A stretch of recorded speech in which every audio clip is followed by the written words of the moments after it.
How many of you all actually speak English well enough to understand everything I'm saying? They have translation. And they have all translations too.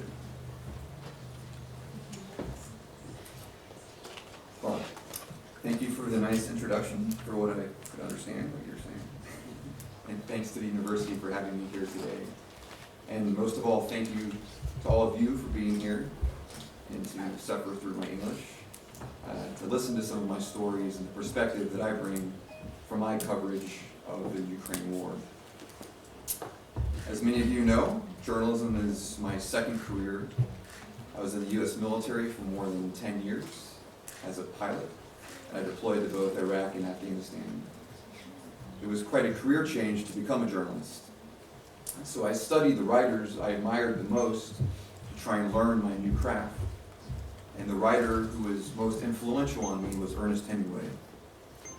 And Hemingway had a piece of advice about writing, which I've tried to follow, and it's always been very helpful for me when I'm trying to tell a tough story. Hemingway said, to begin any story, write one true sentence, the truest sentence you know. So to begin my talk this morning, I'll start with the truest sentence I know. The war in Ukraine is not over. It's easy to think that it might be. If you walk around here in Lviv or in Kiev or Dnipropetrovsk, hard for me to say, Kharkiv or even Mariupol, it's hard to really feel the war. People are still going out to bars and restaurants, movies are still playing, young couples are still getting married, students are still in class. The war has faded from the headlines. The scale and intensity of the fighting has significantly gone down since September. Yet the war is not over. I guarantee you right now, as I'm speaking, somewhere along the front lines in the Donbass, one soldier is trying to kill another. Now, admittedly, I'm just a journalist. I'm not a legal expert or a lawyer. But in my mind, when soldiers shoot at each other with the intent to kill every day for months on end, when villages are left in ruins and families are left homeless as refugees because the fighting is still too intense to go home, when young men and women are so mentally scarred by the combat they've endured that they don't feel like they can rejoin the lives and the families they've left behind, when you have all of that, to me that's not a ceasefire. That's a war. And it's still going on. Just a couple weeks ago, I took a trip along the entire length of the front lines in Donbass. I joined a team of civilian volunteer psychologists who were visiting troops on the front lines to counsel them on the effects of post-traumatic stress, PTSD, on their minds. We started in Shirokina on the southern end of the ATO, and over a week we drove to the northern limit of the front lines in Luhansk. At some of the positions we visited, there was still daily artillery, mortar, and tank attacks. Now, Ukrainian troops are still living in trenches, and in some places, Ukrainian and combined Russian separatist snipers and reconnaissance patrols still hunt each other in no man's land. The war is not over. It could still reignite at any time, and it still holds the potential to spiral into something much worse. Yet, as I've reported on this conflict for the past year and a half, it's felt at times like I've been reporting on a secret. Like the artillery and the snipers and the tank battles had somehow been hidden from the world. People who read my articles in America, and even people in Kyiv, my friends here in Lviv, would ask me, is it really that bad out there? Or how come I haven't seen anything about this in the news? And that's scary for me, that a war in Europe in 2016, comprising heavy artillery, rocket attacks, tank battles, and trench warfare, can remain so hidden from the world's eyes in the age of social media and the internet. Admittedly, this is a tough war for journalists to cover, particularly for a foreign correspondent like myself. It's hard to see enough with my own eyes for me to definitively expose Russian propaganda as a lie. Remember the proverb of the blind man and the elephant. It's also hard to not feel professionally obligated for the sake of being objective to include the Russian side in your stories as an opposing viewpoint. And as an American journalist, I'm also challenged to find a way to tell this story in a way that makes it matter to the American audience. The world is a mess right now. With the recent terrorist attacks in Paris and Brussels, the refugee crisis, the Syrian civil war, ISIS, North Korea, Donald Trump, I have to ask myself before every story I write, why would a farmer in Idaho, or a surfer in California, or a businessman in New York care about Ukraine? Why is this story important with everything else going on in the world? Those are tough questions. And it's not the job of the individual journalist, of course, to have all the answers. But as a foreign correspondent covering somebody else's war, those are important questions for me to consider, especially in such a turbulent world. And so this morning, I'd like to discuss two of my biggest challenges as an American journalist covering the war in Ukraine. Staying objective and finding a way to make this war relevant to people back home in America. So we'll begin with objectivity. Probably the most frequent question I get when I speak about my time here in Ukraine is, how do I stay objective when I spend so much time with the Ukrainian troops in combat? Like my friend Ivan Harkin, who's here today. It's a fair question.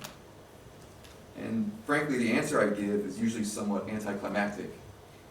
I just tell the truth. That's the job of a journalist. You relay to the audience as accurately and as vividly as you can what you've seen, heard, and experienced, and nothing more. You just tell the truth. In a war, it's practically impossible to remain emotionally neutral to the soldiers standing at your side. And it's also nearly impossible to maintain emotional relativism to the soldiers on the opposite side of the lines who are trying to kill you. Yes, as journalists, we are still human beings and we have opinions. But no matter what your emotions are telling you, no matter what your own personal viewpoint may be, as long as you just stick to the facts and stick to the truth, you never have to worry about being objective. I believe the other solution to objectivity and to truthful reporting is to, as much as possible, not rely on third-party sources or the internet for your information. I believe one of the reasons there's been so much misinformation, lies, spread about the war in Ukraine is that not enough foreign journalists have been out there on the front lines to report firsthand on what's going on. Consequently, many journalists working from Washington or Paris or Berlin are forced to use information from the internet, including Russian sources, for their reporting. And because they're not here firsthand, they include Russian sources as legitimate opposing viewpoints to counterbalance the Ukrainian side of the story. They do this to be objective. But that allows Russian propaganda to influence the way Western journalists report on this war. For me, however, because I'm frequently on the front lines, I'm able to discount much of the disinformation coming from Russia. I have my own first-hand observations on which to rely, not just a hodgepodge of internet sources and government press releases. One key point from my talk today, which I hope sparks a conversation, is that sometimes the search for the truth is not the same thing as being objective. Sometimes, for the sake of being truthful in your journalism, you cannot be perfectly objective. You can't include every viewpoint in your story, especially when you're able to recognize that a stakeholder in your story, one of the opinions in your story, is trying to feed you propaganda to influence you. You have to be careful to not become a mouthpiece to promote a government's agenda. And I'm not just talking about the Kremlin. I have to be careful to not become a mouthpiece for my own government when I report on U.S. troops in Iraq and Afghanistan. And you all should be very vigilant about the information coming from your own government in Kyiv. Our job as journalists is to be a watchdog, to keep our own governments accountable to the truth. Our job is not to promote our own government's point of view. If we do that, then we're no longer journalists. We're just producing propaganda. I'll give you an example from my experiences here in Ukraine of a time when being truthful required me to not be totally objective. This is one of the most blatant and troubling examples of Russian propaganda I've come across during my time here. I think it demonstrates both the power of propaganda as well as the importance of being on the ground, in location, to see firsthand the things about which you are reporting. I've told this story in a few previous talks I've given, so if you've heard it before, bear with me. I was in Slavyansk, in the Donbass, in August 2014, just a couple weeks after Ukrainian forces had retaken control of the city. And with my translator, I went out to visit a village called Semyonovka, just on the outskirts of Slavyansk. This small village had been practically leveled by the fighting. It looked like a scene out of a World War II movie. Artillery craters dotted the earth and the roads. Trees charred by fire had their branches stripped from them by artillery blasts. Almost every home or structure lay in total ruins, with shrapnel holes dotting every vertical surface. It was total destruction. Many of the residents of Semyonovka had fled before the fighting, but a few had decided to stick it out and had hidden in their basements to shelter from the artillery fire. As I walked around Semyonovka that day, I had a chance to speak to some of these residents who had stayed for the battle. With the help of my translator, I spoke to them. Many of them were out there clearing away the rubble of their destroyed homes, trying to rebuild what they had lost. And I walked up to each of them and I asked them, who destroyed your home? Who's responsible for this damage? And their answers varied. One old man told me that the Ukrainians had done this, that the Ukrainian army had destroyed his home and was responsible for the shelling. An old woman told me it was the separatists who were responsible for the damage. And there was a family, a man, a wife, and their teenage son, whom I approached and asked the same question. Who's responsible for the damage? The man looked me in the eyes and he said, the American CIA bomber plane. Seriously. Admittedly, I was a little bit surprised. As a former Air Force pilot, I wasn't aware that my country was out carpet bombing the Donbass. So I respectfully, and I told the guy I was French too, just so he wouldn't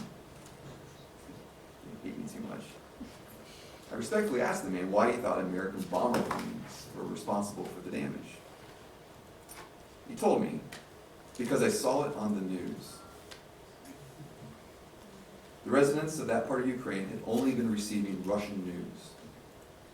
And they had been told through the news that American bomber planes had bombed. But they were there for the battle. They had experienced it with their own eyes and ears. And yes, I totally understand the fog of war and how your memories can sometimes get jumbled up when you're really scared. I've had it happen to me myself. But those people had to know that was a lie. They had to know that American planes were not bombing them.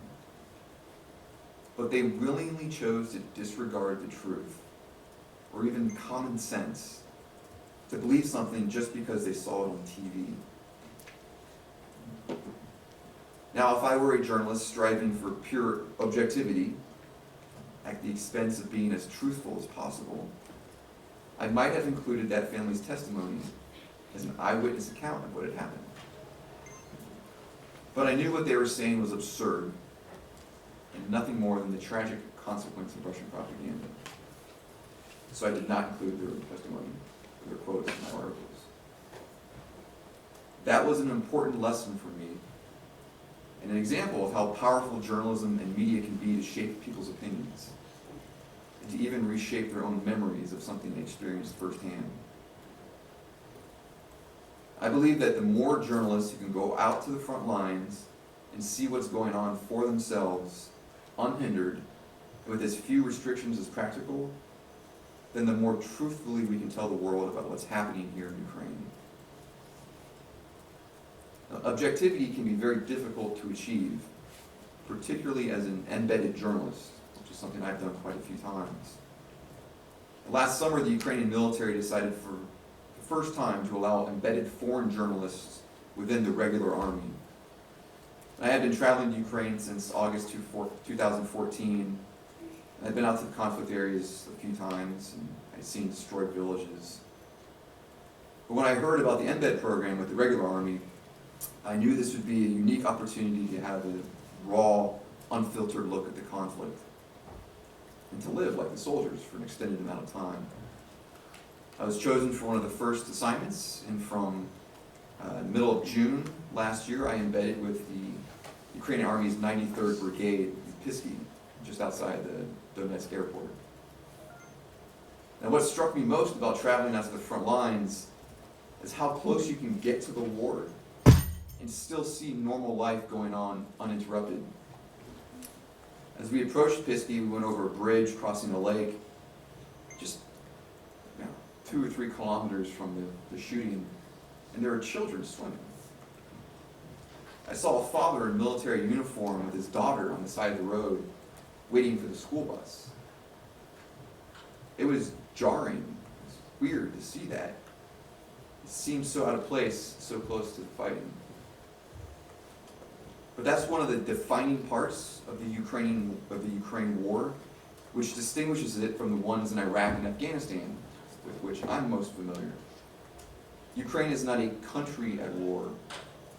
In Ukraine, the war is a destination, limited in geography to a buffer zone a few miles or kilometers wide on either side of the front lines. And since the Minsk II ceasefire and after the battle for Debaltseve, the war has been pretty much static. It hasn't moved. And that, I think, has partially led to the false impression that things are relatively peaceful.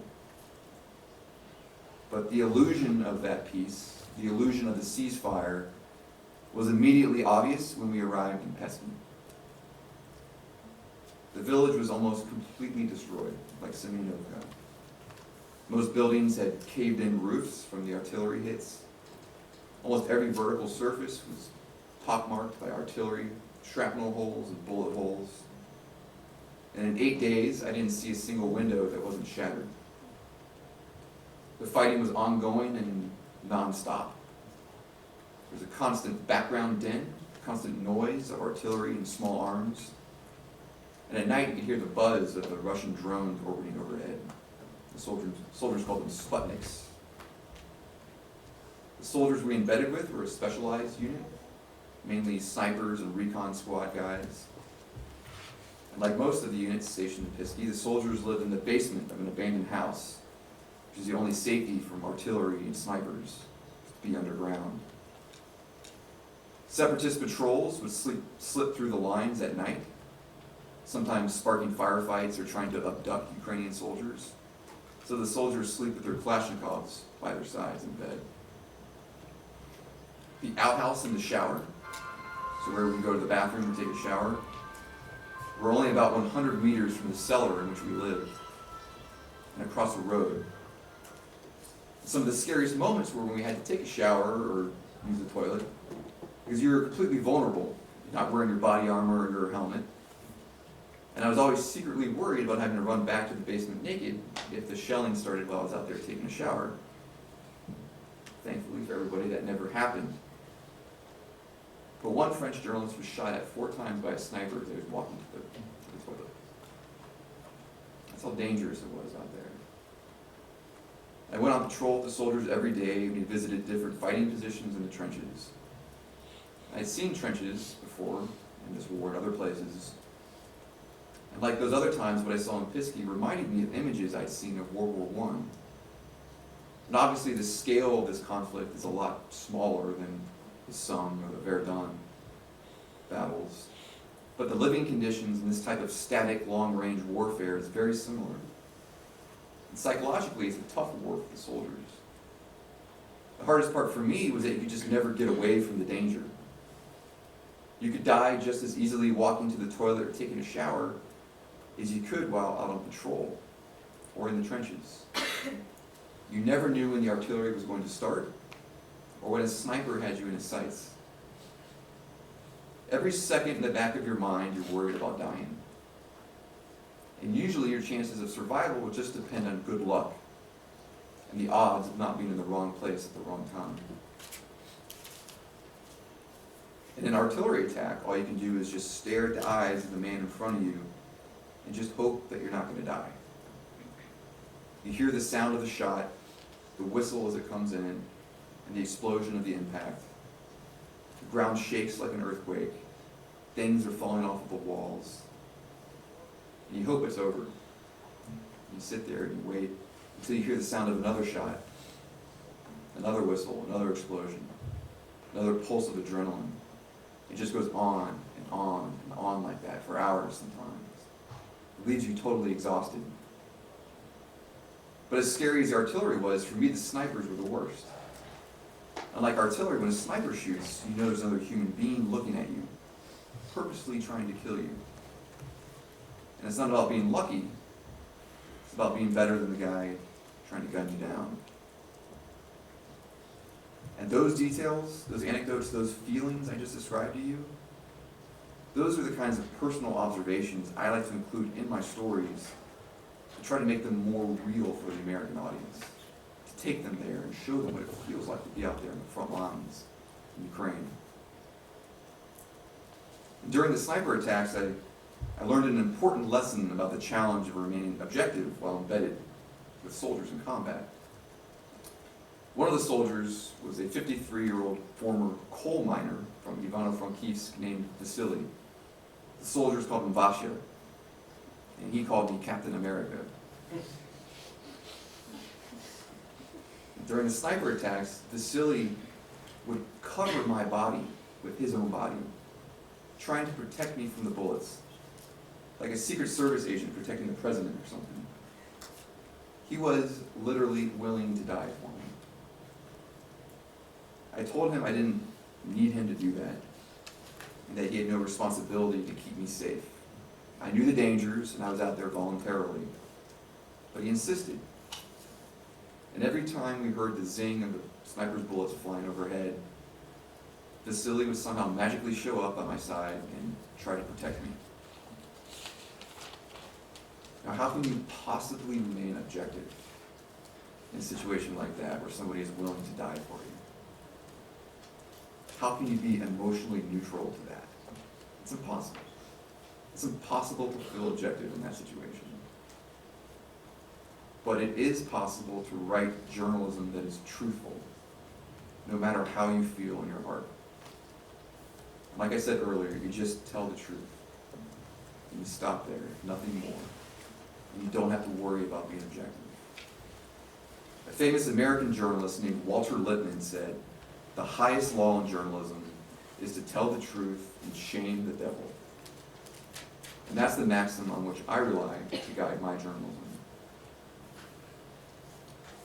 Now, my second great challenge in covering this war has been to write my stories in a way that makes them relevant to the American audience. Like I said, how do you get a surfer in California to care about Ukraine? And the way I've done that is to search for personal stories, find unique personalities and characters to vividly describe what life is like here in Ukraine and on the front lines, to make this event more relatable to people back home in America. I don't just give them facts. I try to paint a picture of who the people are and what this war is about. I try to recreate the experience of the war and not just transmit dry, boring information about a country in a conflict with which most Americans are not familiar. Most people in America still call it the Ukraine. Most people in America probably don't know that Ukraine is a different country than Russia. So it's hard to get them to care about what's going on here. In September 2014, I visited Mariupol just before the first ceasefire was signed.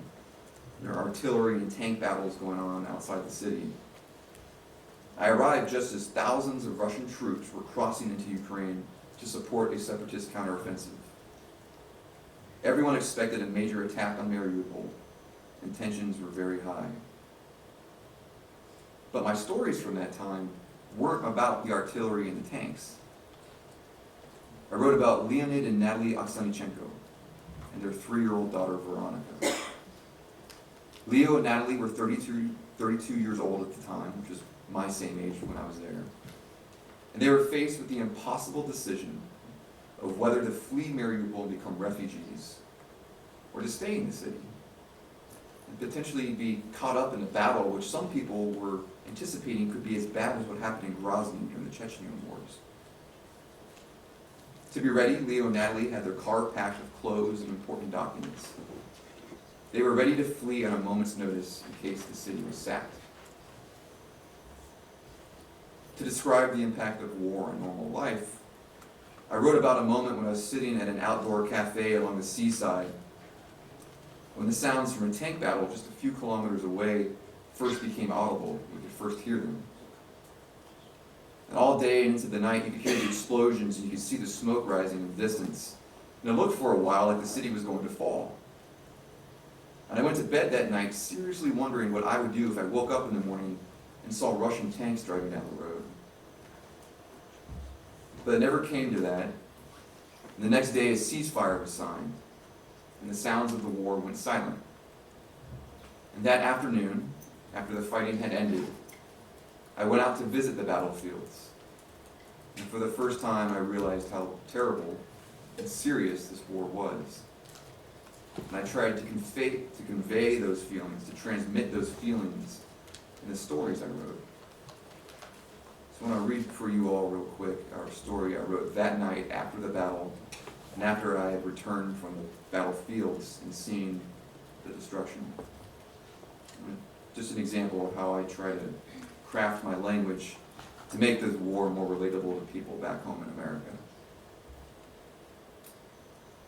Tank battles, heavy artillery, long-distance rocket attacks. This kind of combat is terrifying. But the terror is short-lived, and the ceasefire appears to be holding. The bars are open tonight in Mariupol. Across town, young brides and grooms are getting married, following through on ceremonies put off by the fighting. Life goes on.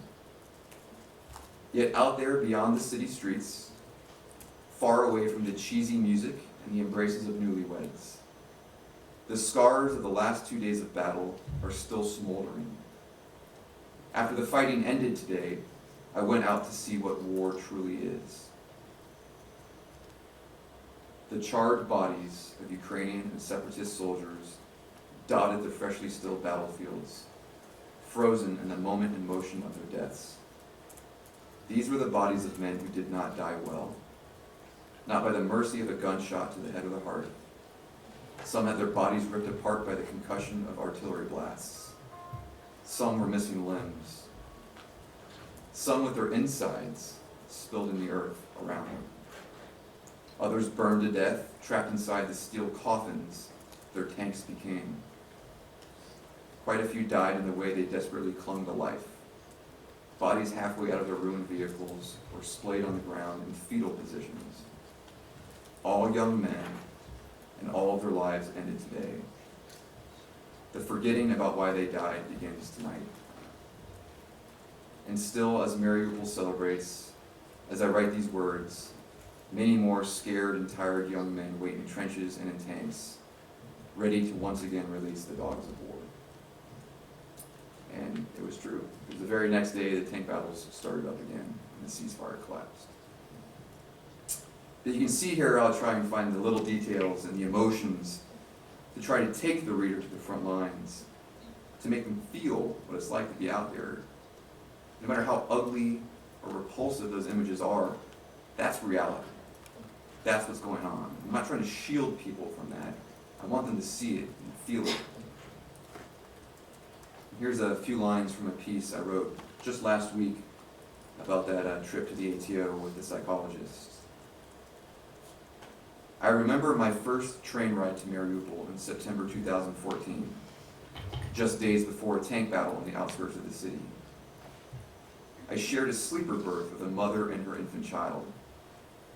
In the night, I woke to the sound of the infant cooing and the mother softly singing. A strange way to go to war, I thought, and very different from the C-17 and C-130 rides I took to Iraq and Afghanistan when I was an Air Force pilot. It's not the tanks, the soldiers, the anti-aircraft missiles, or the artillery that seems so absurd. You expect those things. But what you can't seem to wrap your mind around are the vignettes of normal life, which seem increasingly out of place the closer you get to the war.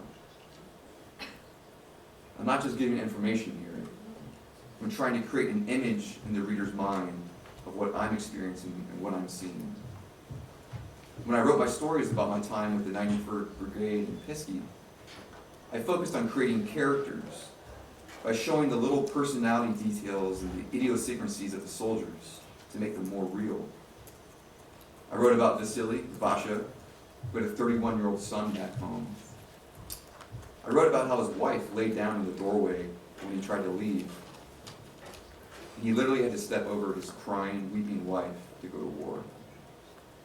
I talked about how he took care of the younger soldiers and acted like a father figure to them. There was Nemo, a 38-year-old from Crimea, Kerch. He had a plot of strawberries he grew out there in the front lines. And he built a gym in a destroyed home. He had been on the front for more than 6 months, and he was very calm when the fighting started. And even with the artillery falling, he was still out there every day doing his dips and his pull-ups, working out in the middle of the battles. Bogdan is a 25-year-old from here in Lviv. He always wore a cowboy hat, and he had a motorcycle that he worked on that reminded him of the one he had left here in Lviv when he left for war. Konstantin, 33 years old. He flipped through photos of his wife Zhana and their twin 13-year-old boys on his laptop at night when he lay in bed. But before going to sleep, he'd close his laptop, put it away, and then take his Kalashnikov and hold it in his hands in case the separatists attacked in the night.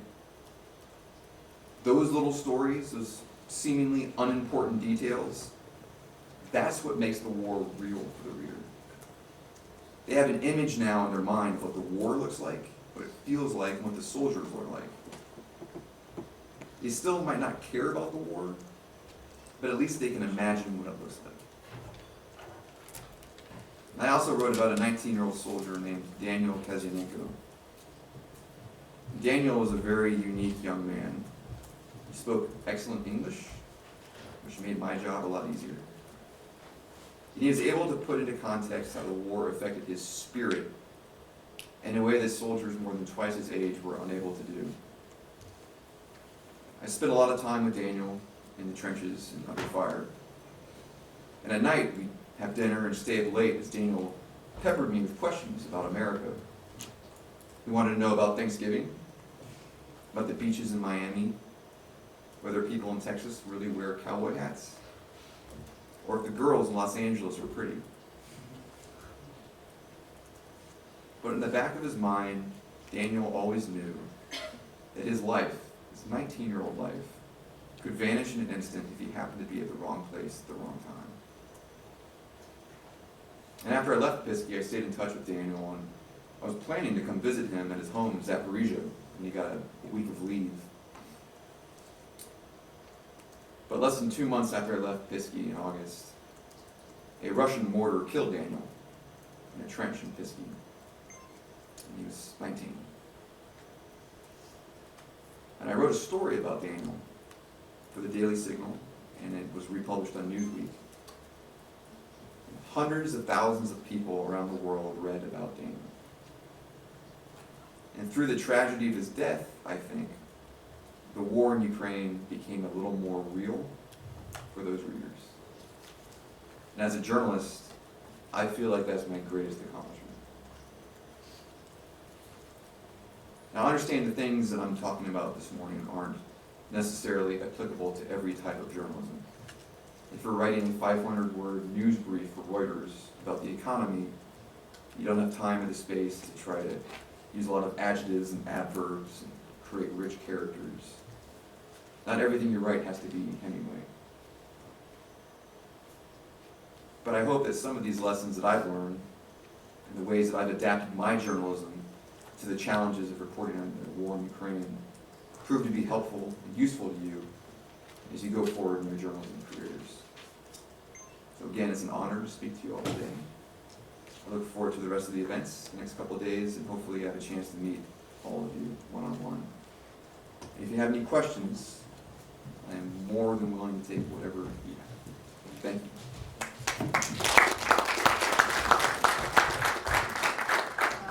Dear Nolan, thank you for your keynote speech, and I think this comment on Hemingway and your main sentiment that the war is not over, it's actually very, very real for Ukraine now. That's why probably this topic is of the main importance for us. Still very important. Thank you. And I just love your sentence about the thing that the war in Ukraine is a destination. It's a geographic destination. Something that we should think about probably.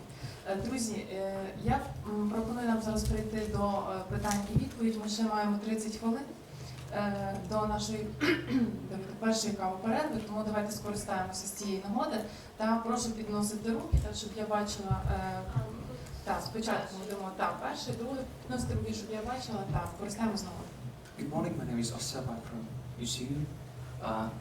You talked a lot about objectivity during the war. My question is about impartiality. I was talking with one ethics professor, and he told me in one thesis that impartiality doesn't mean that you should not have your own values, like during the war. What is your attitude, and what can you say about that, about impartiality during the war? Thank you. I think everybody has their own values, but I think what you have to be careful about is to not walk into a story and let those values distort what you think the story is. To not walk into a story with a preconceived idea of what you're going to write about. And that's been a challenge for me as a journalist, because I often walk into a story in my mind thinking, this is what it's going to be about. This is how I want to cover this event. But you really have to let the events, the things you observe and witness, let those things guide the story.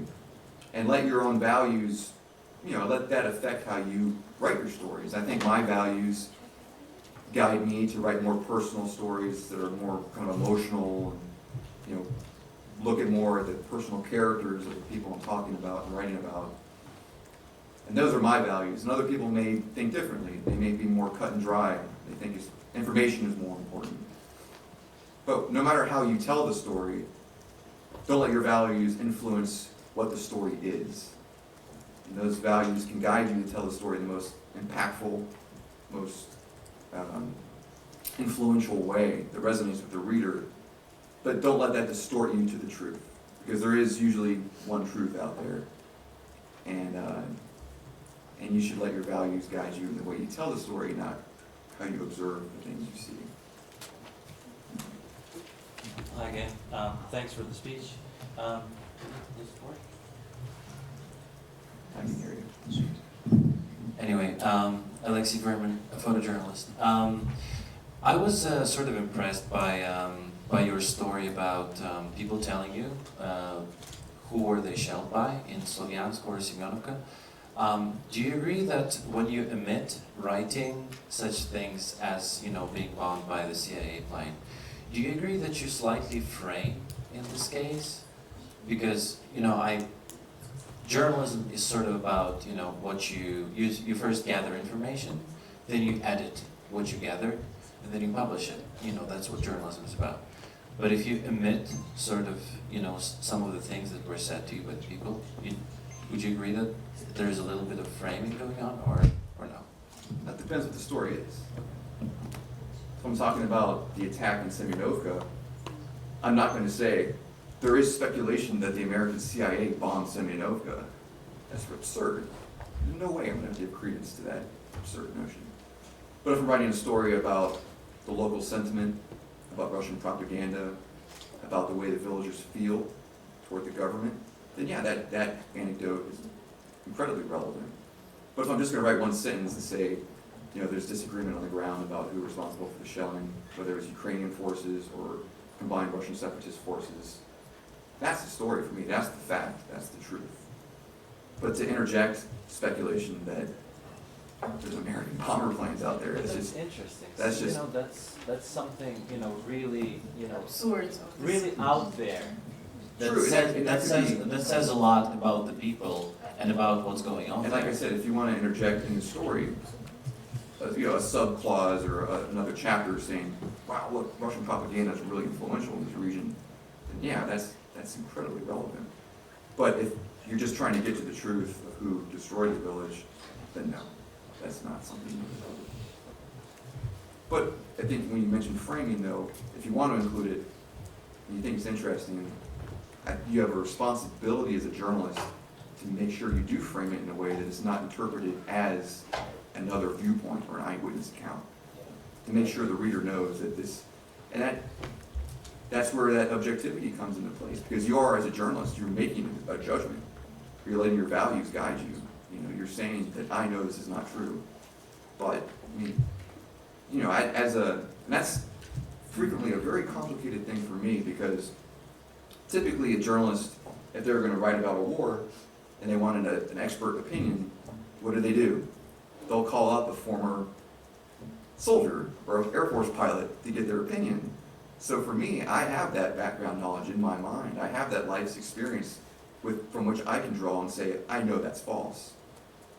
And so it is a bit of a gray area for me that I can just insert facts or declarative sentences based on my background. And it's tough because usually you just rely on an expert in the story to make that judgment.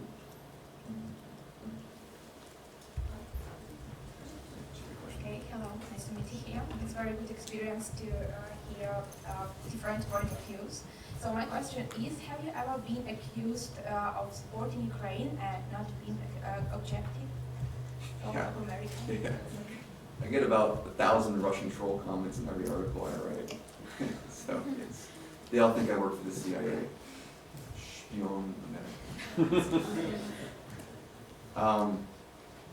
Yeah, I mean, that's a go-to move for Russian trolls, is just accuse me of being a propagandist.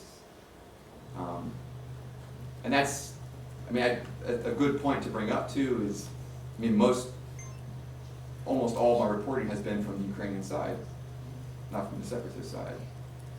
And that's mainly because I know that if I went over there, they would kidnap me. And I mean, I've got an American flag tattoo on my shoulder from when I was in the military, and they would, you know, I'd be a target. But I think one thing that's important is that one journalist is not responsible for telling the entire story of the war. Like I mentioned earlier in my speech, the proverb of the blind man and the elephant. You get 6 blind men together and they all put a hand on the elephant. Each individually, they don't know what the elephant is. They can only talk about it amongst themselves to try and create an image of what they're touching. And so one journalist, you cannot be expected to paint a complete picture of the war. You have your Soderstrom view, the things you experience, and you see only that. And I think it's important, therefore, as a journalist to remember to not make huge generalizations about what you're covering based on the experiences you've seen. You know, you can't make a judgment about the entire Ukrainian military based on the 100 soldiers I met at one particular location. You just write about what you saw at that place and limit it to that. And I think that's the danger that a lot of American journalists fall into, is that they will take one particular example and apply that to an enormous group without understanding that, you know, just sometimes you're observing something that's unique, perhaps in one situation. So, yes, I have been accused of being pro-Ukrainian. Yes. Hello, my question is, you saw the propaganda in Russia about us, but what about maybe you're a journalist and maybe some other examples of propaganda or maybe the greatest example of propaganda during your career? Maybe you saw some in another country, maybe in USA also, I don't know. Thank you. Yeah, I mean, I've been to Iraq and Afghanistan as a journalist. When I went to Afghanistan in 2013, I remember that, you talk to the generals, you talk to the public affairs people in the military, like, oh, everything's going great, we got this war all wrapped up, Taliban are no more. And then you go out there and you talk to the troops, and it's like, man, we're getting bombed every day, the Taliban are coming back, and just there's a real disconnect. The things that the government was saying and things the soldiers were saying were not the same. It was not jiving. And so yes, that was a time when, and that's my own government. And that's, again, when I say that, as journalists, you're not out there to defend your government. You're out there to tell the truth and to expose if they lie. And here in Ukraine, I mean, I go out there to the front lines, and the soldiers are still almost 100% reliant on volunteers for things like food and water and uniforms. On TV you see some Ukrainian politicians out there with the American jet dropping off Humvees and food and stuff, but none of that makes it out to the troops. None of it. It all gets sold in the black market somewhere, So, yes, you see a big disconnect. The thing that I think is easier for me, however, is that among American media outlets, there is a firm line between the government and the media. I will never have a politician call me up and say, you need to write a story like this. They just don't do that in America. In America, media and the government, they kind of butt heads. They're adversarial. You go after each other. But I know that here in Ukraine, a lot of media outlets are owned by or heavily influenced by people in government. So you have a lot more challenges ahead of you to keep your stories, truthful and to be holding your government accountable. And you have more challenges than I do in that realm. And I know it's very difficult. Дякую. Ви включите. Так. Ви до цього казали, що на українських телеканалах немає інформації про те, що саме відбувається на війні. Буквально в понеділок журналісти одного із всеукраїнських 24-го каналу, вони хотіли зробити репортаж з фронту, але їх туди не пустили. Вони пояснили це тим, що це сталося, що журналістів не пускають через те, що вони почали казати, що військовим не виплачують зарплатню.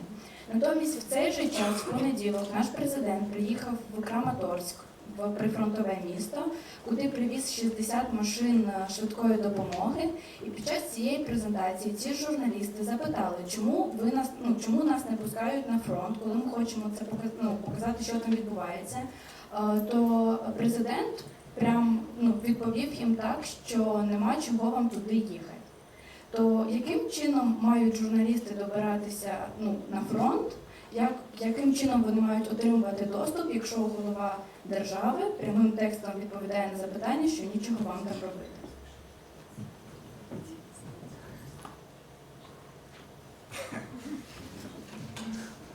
Well, I'm not going to advocate that you break any laws, but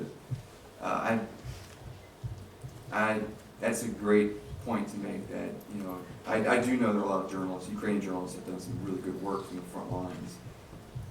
But the Ukrainian military is very suspicious of journalists out there, particularly a lot of the individual soldiers. And so it's tough to get out there. And I think that's a real problem. And I think that is something that the government, in a way, the government is shooting themselves in the foot. They are hurting themselves by not allowing journalists out there. Because if they want the world to know what Russia's doing, you have to show the world what's happening. I mean, I just came back from my trip to the ATO, and I was out there, and there was a tank attack. And yet you read in the news back in America, and it's like, you couldn't find a story about Ukraine to save your life in America right now. Everybody thinks it's over, but it's not. And so yeah, the government here restricts the access to information very, very firmly out there. As far as what you can do, I mean, I don't know. the laws in Ukraine that you could work, if you could sue the government perhaps to get out there. I know that a lot of, the way things work out there in the Donbass is kind of the Wild West.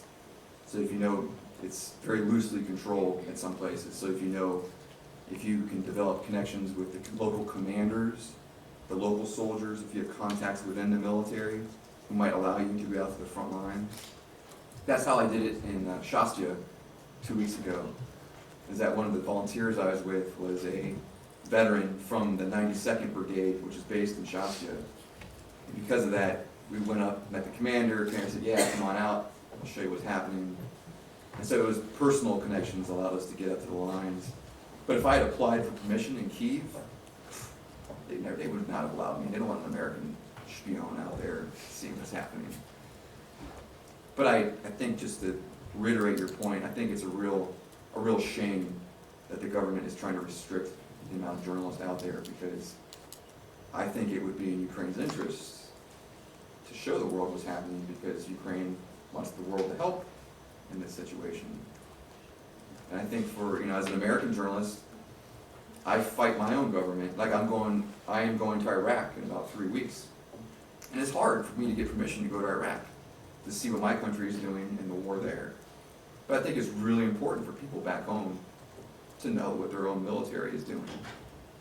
Because at the end of the day, we live in democracies, and our government works for us. And so people should know what their government is doing. And so yeah, that would make me angry too if I wasn't allowed to see Donbass. Thank you. I have a question. Over here. Okay. How do you feel, or what do you think about those journalists who join or go to separate the site and say, we will report for you? There is the case of Graham Williams or Willis, if you know Yeah. who are you talking about. I know. So first he was supporting separatists, now he ended up working for Russia Today or something like this. What do you think about those kind of journalists? Well, they write really good reportages though. He's not a journalist, he's producing propaganda. They consider him to be a journalist, come on. He's not a journalist. I don't consider him to be a journalist. Well, what about the world? I don't think anybody in America thinks that Russia Today is news anymore in America. We consider it, but I think, not everybody, but I'd say the vast majority of people in America think that Russia Today is simply just a propaganda outlet for the Kremlin, which it pretty much is. But that is why it's so important to hold yourself as a journalist to really high ethical standards. Because if you ever get caught in a situation where you are fabricating a story or willingly changing a story. I know there was a British journalist out in the Donbass last year who got caught, not Graham Phillips, but a woman who asked the separatists to shoot so that she could get video footage of them shooting. I mean, that's crazy. That is awful. You don't ask soldiers to shoot at each other just so you can get some photos and video. Somebody could die. So I think a lot of journalists are so motivated by desire to become famous or to build their name or to be successful in their careers that they put aside morality or ethics in that pursuit. But I think as a journalist, if you define yourself as being ethical, as being fair, about telling the truth, then in the long run it's better for you. But Graham Phillips is somebody who he has no legitimacy anymore. He has like hundred thousand followers. Okay, really. But you look at, but who are his followers? I mean, they're all people who are they're the kind of people who believe the CIA is bombing the Donbass, They're the useful idiots. So. Я ще хотіла Again, I have one more question Yeah. to you as an American citizen, and it's more about politics and rather about international relations, about elections in the United States. So you can ask me about Trump? Actually, recently we were discussing about candidates and about who will be the best or better candidate for Ukraine, because Ukraine has like close cooperation with the United States. So definitely it's not Trump, but maybe Hillary or Ted Cruz or Bernie Sanders, in your opinion, who will be the best for Ukrainian-American cooperation? Thank you. I'm a journalist, I'm not a political Like- commentator. yeah, So but like- I'm not gonna give my opinion. But you're as American citizen, I mean, like you know more than Well, in a public forum, I'm not gonna talk about my political viewpoints. I think there's a lot of mixed messages coming to Ukraine right now from America, and I think it makes it hard for Ukraine to know how much commitment they're gonna have from America in the future.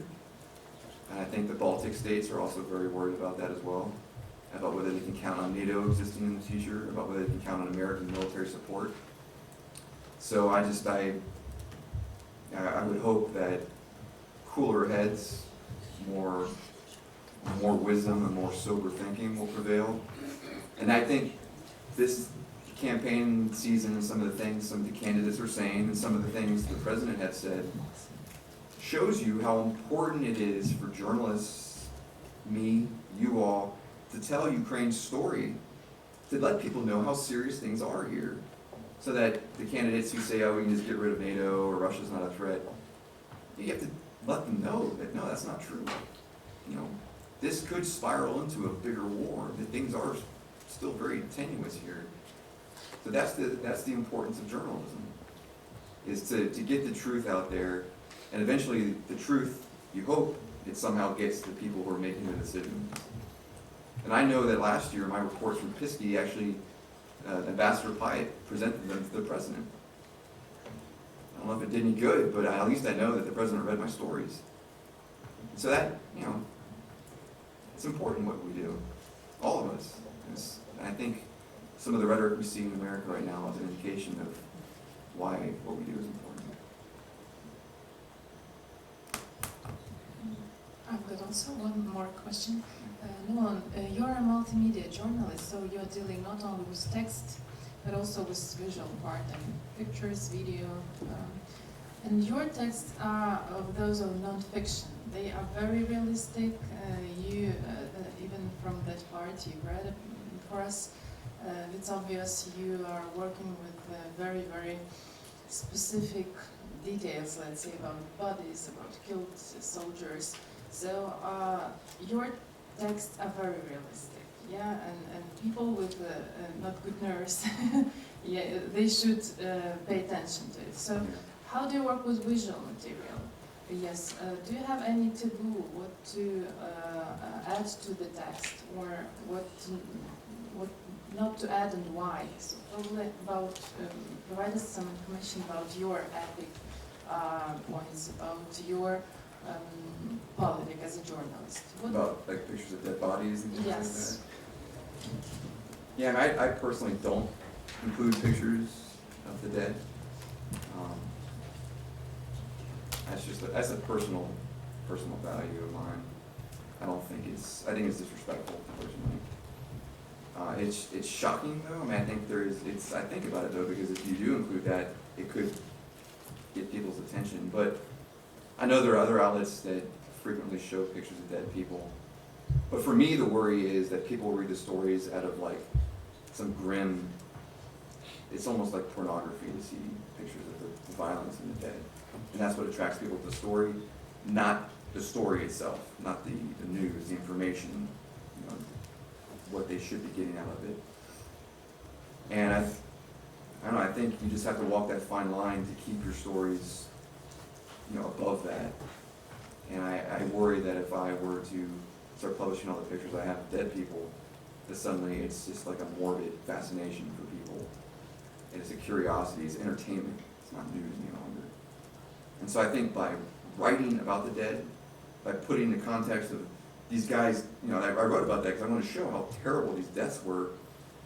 And, you know, life is just going on. And there's all these young men who are sitting out there in the trenches who the next day, a big portion of them are going to go out there and die the same way. You know, but it's not so much the dead, it's the fact that the dead, what they represent about the war. But I think in general, as a journalist, I mean, one thing that really helped me in my career as a journalist was being able to go to like the people who hired me in America and say, I'm a great writer. I think I'm a great writer. But I can also take photos, I can make video, I can edit my own videos, I can do everything. I can produce by myself a complete package. Because a lot of journalists go out there with like 3 or 4 people. They have a writer, photographer, videographer, you know, they have to take a whole team out. But if you can do it on your own, you know, you're able to market yourself and get jobs a lot easier. And so I think that's a great skill for all journalists to have, is to be able to do everything. And it also makes your stories better. Particularly in this war with all the propaganda, you know, if people accuse me of just presenting or lying about what I see, say, well, hey, I got a photo of it, or here's a video of that tank attack I saw, or that artillery attack. So in a way, it's proof, it's validation of the details of your story. Hello. Yes, I'm here. It's just a supposition, but maybe if you notice some differences in propaganda techniques in Iraq and Afghanistan and eastern part of Ukraine, because situation in Kuwait is quite similar with what we have in Donbass. So was the propaganda so high, the level of propaganda? And in comparison, maybe you have noticed some specifics of Donbass region propaganda. Question. So you're talking about propaganda produced by America in Iraq and Yeah, Afghanistan? yeah.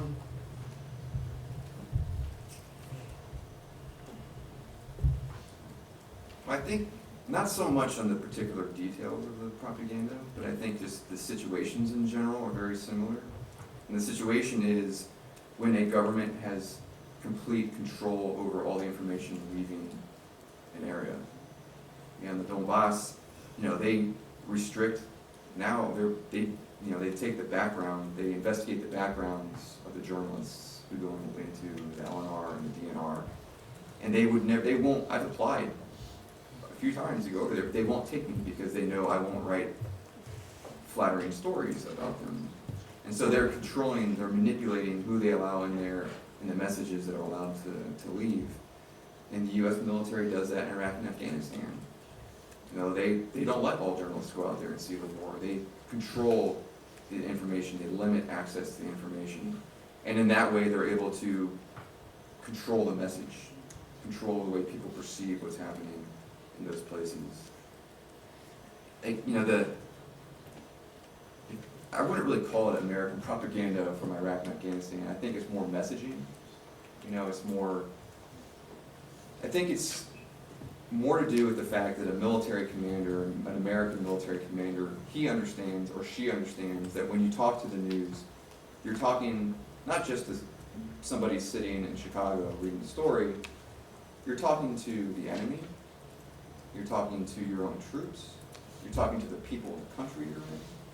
So they have to be very careful because the wars in Iraq and Afghanistan had more to do with trying to get the local people to buy into what America was trying to accomplish necessarily than a military operation where you're trying to kill other soldiers. It was hearts and minds, you know.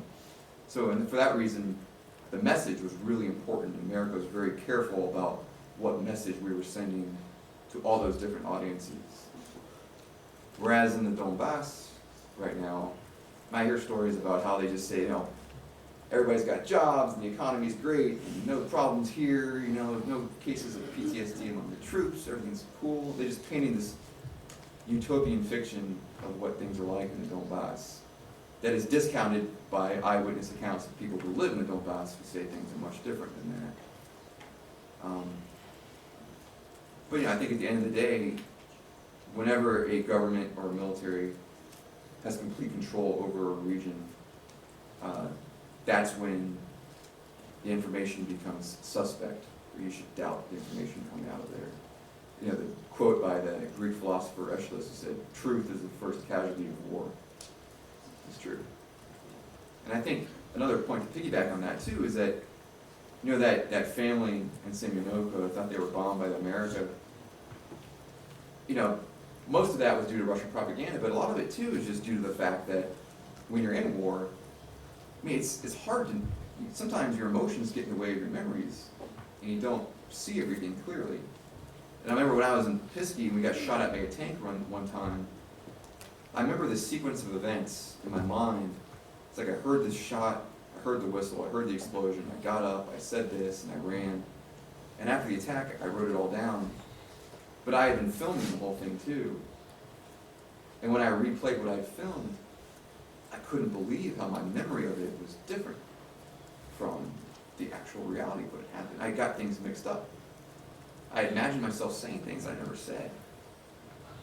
So war, like truth, is it's tough to accurately convey what's going on when you feel those emotions. So for people who report on war, it's a really, really hard job. Ви сказали, що Ви сказали, що українські військові не довіряють журналістам. А в Іраці і в Афганістані така сама ситуація? Чи це виключно українська, я не знаю, особливість? Чи... No, it's definitely not just Ukrainian feature.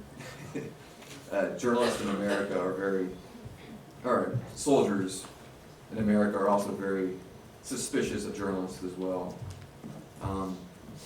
When I was a pilot, part of my training is I went through training about what would happen if I was a prisoner of war.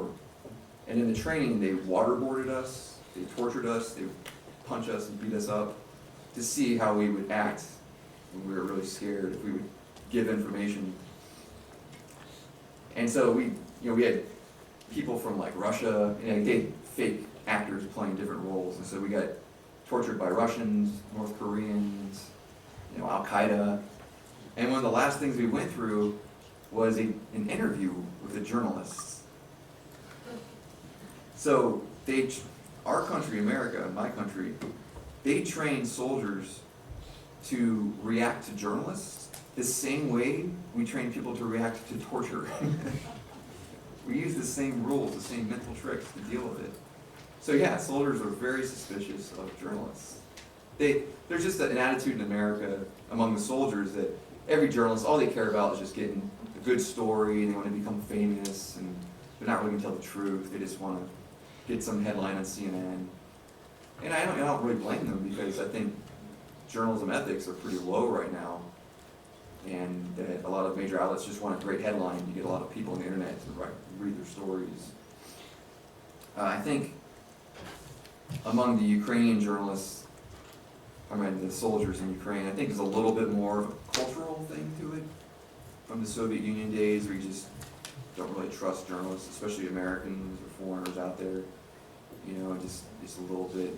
They really do think I'm a spy when I'm out there. So I have that to work against. Yeah, so I guess the difference would be that in Ukraine, I have to prove that I'm not just I'm going to write fairly, but that I'm actually a journalist and not a spy. Whereas with the Americans, it's just trying to get them to trust me. And the technique I use works for both instances. And what I do is I just say, hey, I used to be a soldier. I know exactly what you're going through. I know it sucks to be away from your family and your home for so long. I know what it's like to be scared. I know what it's like to have your brothers here and feel that camaraderie. And when I was in Pisky, when I first showed up, none of the soldiers would talk to me. They just stuck me in a corner and was like, just don't touch anything, stay here, But they saw my American flag tattoo, and I started talking to them about Iraq and Afghanistan, and they came around. And after a couple of days, they showed me everything. They took me. They wanted me to do more than I wanted to do. And I used that same technique with the American soldiers, where I tried to relate to them, show them that I was trustworthy. So I think for all of you, if you report on war, or if you report on people in the military, I think you have an obstacle, and that obstacle is to get them to trust you. And I think the most important way to overcome that obstacle is to develop rapport. When you sit down to interview somebody, if you walk up to a soldier, don't just start asking questions. Say, hey, my friend is serving in the ATO. I want you to know I have a lot of respect for you soldiers. I understand what you're going through. Or find some way to connect with them as a human being.